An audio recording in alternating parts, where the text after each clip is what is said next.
नमस्ते भैया, दीदी और जो भी इस वीडियो को देख रहे हैं। हम आशा करते हैं कि आप सब सुखी और स्वस्थ होंगे।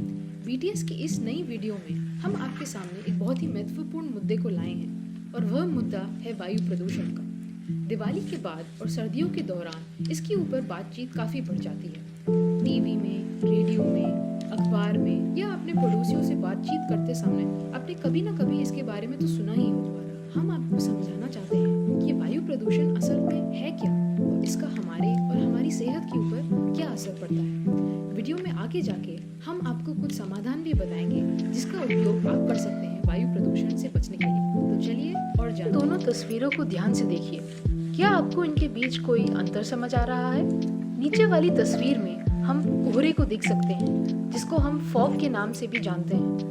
सर्दियों के दौरान ये हमें कई बार सुबह देखने को मिलता है जब पत्तों पे पानी की हल्की हल्की छींटें होती हैं। ऊपर वाली तस्वीर में जो आप लाल या मिट्टी जैसी रंग की हवा को देख सकते हैं, हम उसे स्मॉग के नाम से जानते हैं। स्मॉग एक अंग्रेजी शब्द है जो स्मोक यानी धुएं और फॉग यानी कोहरे का मिश्रण है। वायु प्रदूषण का एक संकेत होता है स्मॉग दिखाई देना।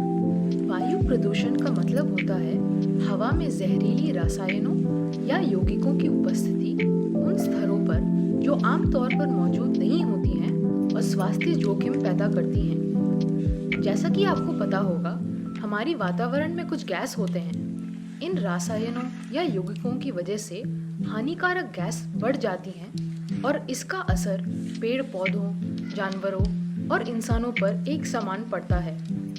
वायु प्रदूषण दोनों मानव और प्राकृतिक गतिविधियों के कारण होता है। खुदाई, परिवहन, निर्माण, फैक्ट्री में किया जा रहा काम और बिजली उत्पादन जैसी मानवीय गतिविधियां कुछ प्रमुख कारण हैं वायु प्रदूषण के लिए।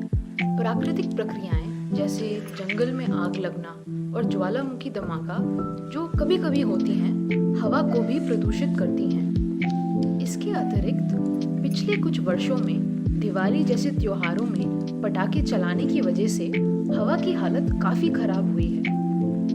इसी कारण से सुप्रीम कोर्ट ने दिल्ली में पटाखों पर रोक लगाई है। पटाखों के अलावा पराली जलाना और अधिक मोटर कार होना कुछ कारण हैं जिनकी वजह से वायु प्रदूषण इतना जरूरी मुद्दा बन चुका है। मैं आपसे एक सवाल पूछना चाहती हूँ और वो है कि क्या आपने कभी स्मॉग देखा है, खासकर सर्दियों के महीनों के दौरान? इसने आपको कैसे प्रभावित किया है? क्या आपको कभी भी सीने में जकड़न, आंखों में पानी या सांस लेने में कठिनाई महसूस हुई है? क्या आपके घर में सदस्य, खासकर आपके बच्चे, अक्सर बीमार पड़ने लगे हैं? अगर इनमें से कोई भी सवाल का जवाब हाँ है, इसका मतलब है कि आप पर भी वायु प्रदूषण का असर पड़ा है। प्रदूषित हवा में सांस लेने से हमारे स्वास्थ्य पर प्रतिकूल प्रभाव पड़ता है। लंबे समय तक वायु प्रदूषण के संपर्क में रहने से हृदय और फेफड़ों की बीमारियां, कैंसर, स्ट्रोक और अन्य स्वास्थ्य समस्याएं होती हैं। अस्थमा और सांस की अन्य बीमारियों से पीड़ित लोग वायु प्रदूषण के प्रभावों से प्रति अधिक संवेदनशील होते हैं। क्या आपको पता है कि भारतीय संविधान के आर्टिकल 21 के तहत जीवन के अधिकार में जीवन के पूर्ण आनंद के लिए स्वच्छ जल और हवा का आनंद शामिल है। इसका मतलब है कि संविधान के अनुसार आपका साफ हवा में जीने का हर हक बनता है। आप जो अपने स्क्रीन पे देख सकते हैं वह एक वायु प्रदूषण की प्रभाव का पिरामिड है।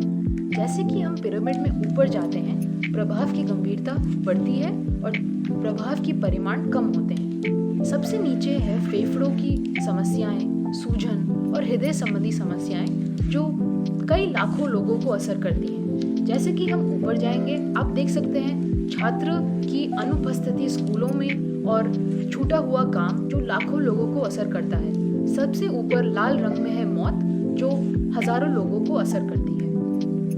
अब तक आप समझ गए होंगे कि वायु प्रदूषण का हम सब पे क्या प्रभाव होता है, परंतु हम में से कुछ लोग हैं जिन पर वायु प्रदूषण का ज़्यादा असर पड़ता है। कुछ औरतें हैं जो घर के अंदर रहती हैं और पूरे परिवार के लिए चूल्हे पर खाना बनाती हैं। चूल्हे के कारण घर की हवा में कुछ हानिकारक गैसेस बढ़ जाते हैं और अगर खिड़कियां और दरवाजे बंद रहते हैं तो यह बाहर नहीं निकल पाते हैं। इनका असर हमारी सेहत पर पड़ता है। बच्चे तो छोटे होते हैं और जमीन के और करीब होते हैं। जब वह खेलने बाहर चले जाते हैं रोड के पास, उन पे भी हानिकारक हवा जैसे गाड़ियों से निकलने वाले धुएं का असर ज्यादा होता है। आप खुद एक बार सोचिए, क्या इन सब समस्याओं का असर आप पे भी कभी हुआ है? अब हम इस भाग में आपको 4-5 आसान तरीके बताएंगे जिससे आप वायु प्रदूषण को हरा सकते हैं। सबसे पहले आप लोग जब घर से निकलते हैं तब आप लोगों को अपना नाक और मुंह को ढकना चाहिए। यह करने के लिए N95 आपका सर्वोत्तम विकल्प है। N95 मास्क की तस्वीर अपने स्क्रीन पर अब आप देख सकते हैं। अगर आपके पास N95 मास्क नहीं है फिर आप सर्जिकल या कॉटन वाले मास्क का उपयोग भी कर सकते हैं। उसके अलावा भी आप अपने मुंह को दुपट्टा या हैंडकरचीफ से पोंछ सकते हैं। यह सब टेक्निक के उपाय से आपके फेफड़ों में हानिकारक कणिका नहीं जाएगा और आपका स्वास्थ्य भी सही रहेगा। दूसरा टेक्निक है कि आप मच्छर मारने वाले कॉइल को जलाना बंद कर दें। यह तरीके के कॉइल बहुत हानिकारक होते हैं क्योंकि इसके एक को जलाना 75 सिगरेट जलाने के बराबर होते हैं। इसके जगह आप ये विभिन्न तरीकों का उपयोग कर सकते हैं। पहला, आप लोग मच्छरदानी का उपयोग कर सकते हैं। यह एक प्रभावी लागत और किफ़ायती समाधान भी है। आप इसे बिस्तर के ऊपर लगा सकते हैं ताकि मच्छर आपको काटे नहीं। दूसरा, आप लोगों को कटोरे को साबुन के पानी से भर देना चाहिए। यह करने से मच्छर उस पानी में फंस जाएगा और मर जाएगा। घर को मच्छरों से मुक्त करने के लिए नींबू और लौंग का उपयोग एक आजमाया हुआ तरीका है। इसके लिए आपको एक नींबू को 2 हिस्से में काटना है और उसमें लौंग डाल देना है। यह करने के बाद आप इस नींबू को घर के चारों दिशाओं में रख सकते हैं। आप लोगों को अपने घर के पास जो नाली है उसको साफ और ढककर भी रखना चाहिए। अगर आप इन सभी तरीकों को अपनाते हैं तो फिर आप भी अपने घर को मच्छरों से मुक्त रख सकते हैं। इसके बाद अगर आप लोग अपने खाने में एंटीऑक्सीडेंट्स का शामिल कर दें फिर यह आपके लिए बहुत फ़ायदाजनक होगा। आपको एंटीऑक्सीडेंट्स गाजर, आलू, पालक, टमाटर, बीन्स और बीटरूट से मिल जाएगा। अगर आपको ये वीडियो पसंद आया हो तो इसे ज़रूर लाइक और शेयर करें। सब्सक्राइब करने के लिए लाल बटन दबाएं और नोटिफिकेशंस के लिए बेल आइकन को। आप हमें इंस्टाग्राम और फेसबुक पे नीचे दिए गए लिंक पे भी फॉलो कर सकते हैं।